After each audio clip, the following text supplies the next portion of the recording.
Hello students, आप सभी का स्वागत है। बच्चों, आप सभी स्टूडेंट्स के लिए एक बहुत ही बड़ी गुड न्यूज़ आ रही है क्वेश्चन पेपर से रिलेटेड। जैसे कि आप लोग को पता ही होगा कि कल क्लास 12th का हिंदी का एग्ज़ामिनेशन था। अब ये जो हिंदी का पेपर रहा है वो बहुत ही ज़्यादा आसान रहा। स्टूडेंट जब एग्ज़ामिनेशन दे के बाहर आए तो बच्चे काफ़ी ज़्यादा खुश थे कि उनकी हिंदी की एग्ज़ामिनेशंस एटलीस्ट पहली दिन जो एग्ज़ामिनेशंस हो रही है वो अच्छे से गया है। देखो, हम जैसा एक्सपेक्ट करते हैं ना कि सैम्पल पेपर जो सीबीएसई दी है, जो प्रैक्टिस पेपर दी है, उसमें जो क्वेश्चन दिए हुए हैं वो हाई लेवल के हैं, तो हम उम्मीद करते हैं कि उतना ही हाई लेवल का क्वेश्चन आएगा। बट बच्चों से जब बात हुई तो पता चला कि पेपर का पैटर्न तो सेम वही था, उसी पैटर्न पे क्वेश्चन एग्जामिनेशंस में आए थे, लेकिन पेपर का लेवल उतना ज़्यादा हार्ड नहीं था जितना ने सीबीएसई ने अपने सैम्पल पेपर और एडिशनल क्वेश्चन बैंक में निकाला था।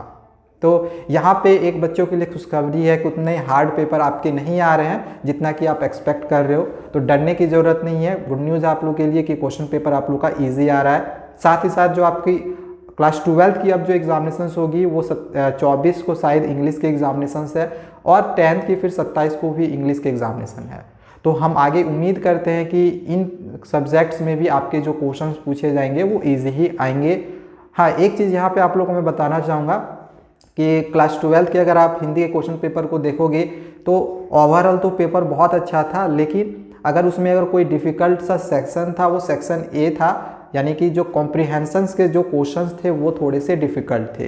तो आप समझ सकते हो कि हिंदी का पेपर था, लेकिन इसके बावजूद भी बच्चों को जो गद्यांश और पद्यांश जो क्वेश्चन रहते हैं वे थोड़े से डिफ़िकल्ट लगे थे अदर क्वेश्चंस के कंपैरिजन में। बाकी क्वेश्चन बहुत अच्छा था।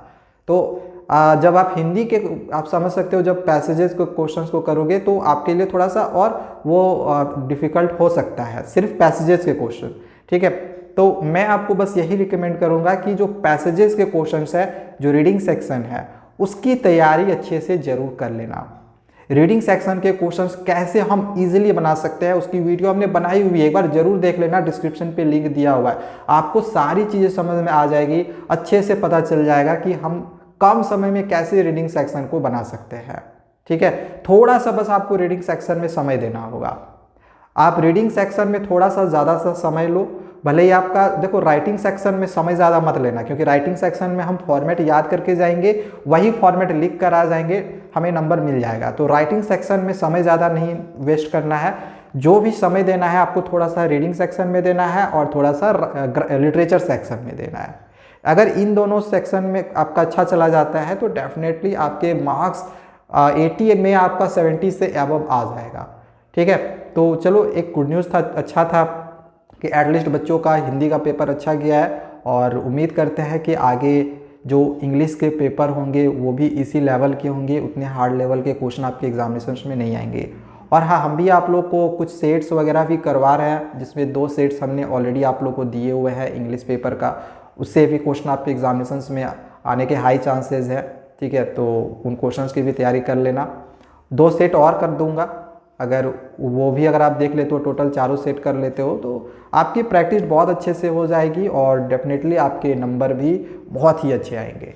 तो चलिए दूसरे वीडियोज़ में मिलते हैं, चैनल को सब्सक्राइब करके रख लेना। और हाँ, अगर किसी भी तरह का कोई भी कन्फ्यूजन होगा, कुछ समझ में नहीं आता होगा, कुछ पूछना होगा तो कमेंट ज़रूर करना। Thank you, bye bye.